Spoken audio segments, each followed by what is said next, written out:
पाटलीन बाई घरी आहे का?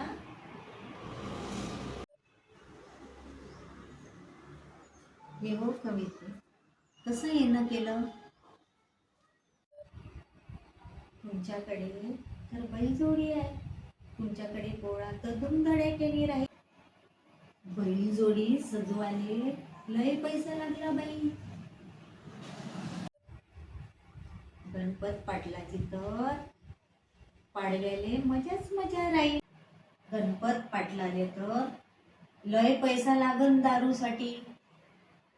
म्हणून मी पिवळ्या मारबतले रिश्वत देऊन आली आणि म्हटलं की इड्या पिड्या टळो आणि बेवड्या गणपत पाटलाले घेऊन जा गे मारबत.